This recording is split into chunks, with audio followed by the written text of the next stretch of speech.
So tell me, Yes. what songs? Give me a couple of songs that you dig the most out of all the 20. It can be a cover, it can be original. Give me a couple that you just think are stand out. I think "Bad at Love" was the first song that we wrote for the record, and to me, It's a good song. I think that song was just, I don't know, I think it, you know when you're like going up the roller coaster and then the chain stops carrying you and then you're on your own and then you start going down, like, to me that was like the kickoff of writing. It was the first song we wrote as Smith & Myers. You know, everything we had ever done to this point was touring, and we built the project kind of on touring and just putting out those 10 covers that we did in 2 EPs. So this was the first song we ever wrote. So I don't know, it felt really good, and I was really happy with that being the first song we wrote. And then it kind of kicked off the roller coaster of the roadmap of where we were going. So to me, that's a highlight moment. I'm very proud of that being the first song that Smith & Myers ever wrote for a project. I could agree with that. Cover wise, I mean, there's so many. I love Rebel Yell just because of what we did to it, but also That's a bit of a roller coaster. that's one too. But Not to stay on the roller coaster, but Yeah. that definitely turned into a journey. it was really cool to do and change up, and the same with Rockin'. But you know, for me, when we decided we weren't just going to do originals, we were going to do covers. I came to him 6 months before we made the record and said, I want to do Losing My Religion. I said, I think it'll be a thing that will stand out on this record, and kind of change it up and do it our own way. And so for me, that was another standout one. And it's very, you know, the song's already a haunting song about someone kind of coming into their own and realizing that other people are now going to know about them what he knew this whole time when Michael Stipe was writing it. But it even took a more haunting turn when we started playing it the way we played it, and I kind of changed up musically how it was played. And to me, that's a standout. Give me an original and a cover that stand out for you. For the originals, there's a song on the record called Since You Were Mine, and probably the most fundamentally, when you talk about, it's a melody, a story,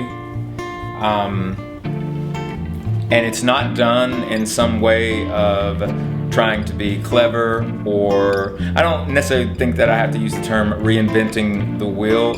It's the design of the wheel you choose to ride. And why I say it like that is the whole song rests on the vocal and the story. And the piano part is very,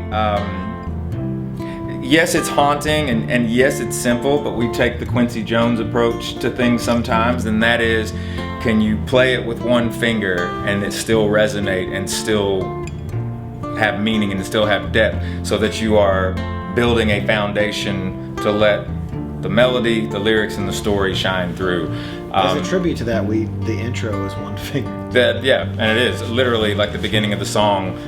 And there's a lot of space inside of that too, because when you put something that hyper focused, where it literally is a vocal and a very open space where there's not a lot of notations, and you're allowing not only the person singing to emote, but the story better be really, really compelling. And I feel like we accomplished that on that particular song. As far as the covers, that's a difficult one for me, because I just find something enchanting, and you know, they got a lot of charisma, they really do. Probably though, for me, it wasn't a song that like was talked about as much. It's a much newer song.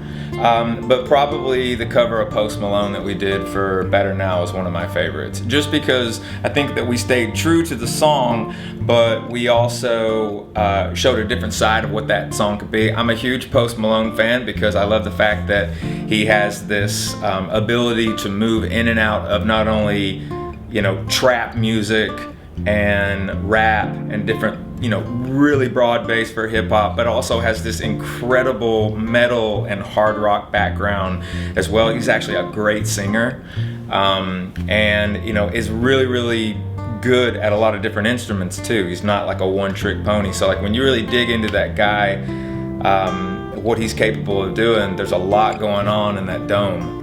And when I brought Better Now, I think everybody was a little bit like, I don't know. And I think it actually turned out really, really rad. It's a great song though, and I thought it was a little bit more of a new school song to do, but I thought it came out really well. Yeah, I was a big fan of that one, and then the Bad Guy thing too. Just 'cause Yeah, we did Billie Eilish, Bad Guy. That was super fun to do. I wasn't very familiar with that song.